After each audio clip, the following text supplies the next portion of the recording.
यह कहानी है एक सन्यासी की। सन्यासी वह होता है जो अपना सब कुछ त्याग कर सिर्फ एक चीज को अपना लक्ष्य बना लेता है। कोई व्यक्ति सन्यासी बेवजह नहीं बनता। सन्यासी बनने के पीछे एक बहुत बड़ी वजह होती है। उस व्यक्ति के सन्यासी बनने के पीछे भी एक बहुत बड़ी वजह थी। सन्यासी बनने से पहले उस व्यक्ति के मन ने उस व्यक्ति से बहुत से गलत कार्य करवाई थी, बहुत से पाप करवाई थी। उस व्यक्ति का मन उसका मालिक बन चुका था और वह अपने मन का गुलाम। जीवन की हर सुख आराम और ऐश्वर्य प्रताप के बाद भी उस व्यक्ति के मन में अथाह पीड़ा थी और यही मानसिक पीड़ा उसे सन्यासी बना देती है। सन्यासी बनने के बाद वह व्यक्ति सांसारिक दुनिया से दूर हो जाता है, जंगल में रहने चला जाता है, ध्यान करता है, तरह तरह के साधनाएं और अभ्यास करता है, दीक्षा मांगकर भजन करता है, एकांत और मौन का अभ्यास करता है। लेकिन फिर भी उसे व्यक्ति का मन शांत नहीं होता। वह अंदर से बेचैन और परेशान ही रहता है।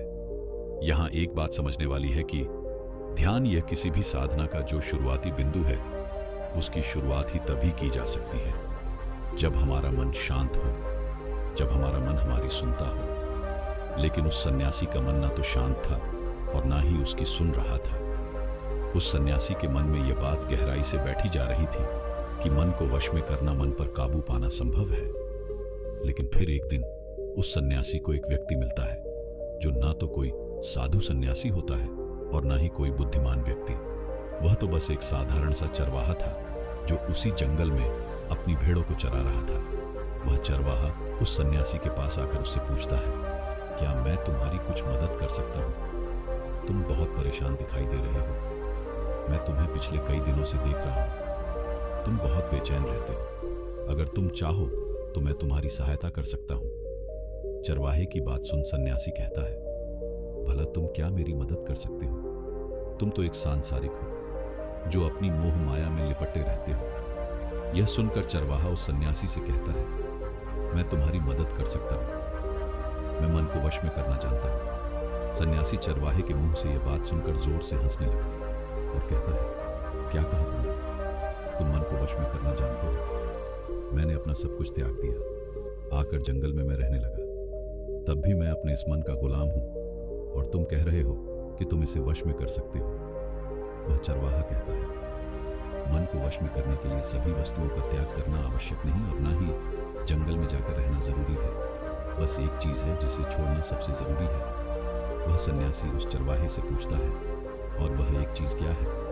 वह चरवाहा सन्यासी से कहता है, वह एक चीज है गलत जानकारी। आज तक हमारे भीतर जो भी जानकारी गई है, इसने हमारे मन का निर्माण किया है। सन्यासी उस चरवाहे से पूछता है, परंतु वह कैसे? वह चरवाहा समझाते हुए कहता है, मान को तुमने आज अपने जीवन में सेब का फल ही खाया। तुम्हें सेब के स्वाद के बारे में कुछ भी नहीं पता, तो क्या तुम्हारा मन कभी सेब खाने को कर सकता है?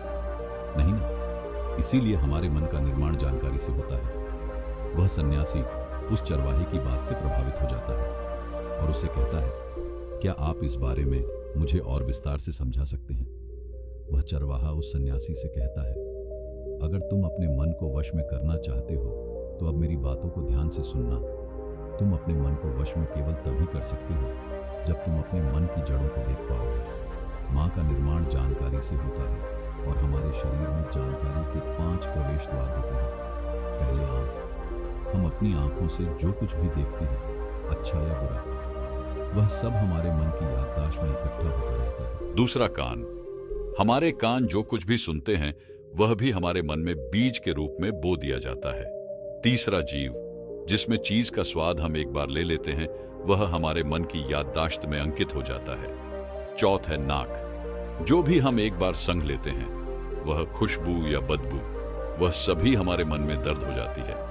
और पांचवा है त्वचा, जिसमें चीज को हम एक बार छू लेते हैं या स्पर्श कर लेते हैं, उसकी याददाश्त हमारे मन में कहीं ना कहीं अंकित हो जाती है।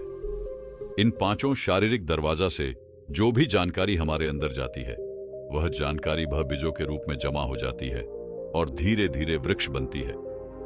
हमारा मन मिट्टी की तरह होता है जिसमें बीज बोए जाते हैं और हमारी बुद्धि बीज बोने वाले किसान की तरह है। अगर हमारी बुद्धि गलत जानकारी के बीजों को सही जानकारी के बीज समझकर बो देगी, तो जब भविष्य में वह बीज वृक्ष बनेगा तुम्हें खराब फल ही देगा। तुम्हारा मां तुम्हारे वश में इसलिए नहीं है क्योंकि तुमने पहले से ही अपने मन में बहुत सारे गलत बीज बो रखे हैं और अब वो बीज बड़े वृक्ष बन चुके हैं। वह सन्यासी उस चरवाहे से पूछता है, तो अब मुझे क्या करना चाहिए? क्योंकि अब तक तो मैं बहुत सारे गलत बीज बो चुका हूं और जो बो जा चुके हैं उन्हें वापस निकल नहीं सकता। वह चरवाहा उस सन्यासी से कहता है, अब तक तुम अनजाने में गलत बीज बो रहे थे, लेकिन अब जानबूझकर सही बीज बोना आरंभ कर दो। भीतर से अगर हजारों बीज गलत है तो बाहर से लाखों सही बीज बोने के लिए तैयार हो जाओ। तुम्हें बस पूरे दिन इस बात पर ध्यान देना है कि इन 5 द्वारों से तुम्हारे भीतर क्या जानकारी जा रही है और जो जानकारी जा रही है वह सही है या नहीं। वह सन्यासी पूछता है, यह कब तक करना होगा? वह चरवाहा कहता है, पूरी जिंदगी भर। जिस प्रकार तुम अपने पेट को हर दिन अच्छा भोजन देते हो, इस प्रकार तुम्हें हर दिन अपने दिमाग को अच्छा भोजन देना है, यानी सही जानकारी और सही विचार। जीवन में हर दिन हर पल तुम्हें सिर्फ 2 विकल्प मिलेंगे, जिसमें से एक विकल्प तुम्हारे लिए सही होगा और दूसरा गलत। लेकिन तुम्हें हर बार सही विकल्प का ही चुनाव करना है। हमेशा याद रखना है, सही विकल्प का चुनाव करते समय तुम्हारे भीतर पीड़ा पैदा हो सकती है, लेकिन वह पीड़ा सिर्फ कुछ समय ही रहेगी। इसलिए चाहे तुम्हारे अंदर कितनी ही पीड़ा क्यों ना हो, तुम्हें हर बार सही का ही चुनाव करना है। जितनी बार तुम सही चुनोगे उतनी बार तुम अपने अंदर एक सही बीज बोओगे, और जिस दिन तुम्हारे अंदर के सही बीजों की संख्या गलत बीजों की संख्या से अधिक हो जाएगी, उस दिन तुम्हारा मन तुम्हारे वश में होगा। लेकिन उस दिन के लिए आज से अभी से अपना प्रयास जारी रखना होगा। वह सन्यासी उस चरवाहे की बात को समझ जाता है, लेकिन क्या आप समझ पाए? कमेंट बॉक्स में कमेंट करके जरूर बताइएगा। तो दोस्तों, आज की कहानी यहीं समाप्त होती है। दोस्तों, अगर आप मेरे चैनल पर पहली बार आए हैं तो वीडियो को लाइक और चैनल को सब्सक्राइब जरूर करें, ताकि ऐसी नॉलेज से रिलेटेड स्टोरी आपके यहां पहुंच सके। और वीडियो में अंत तक बने रहने के लिए आपका बहुत बहुत धन्यवाद।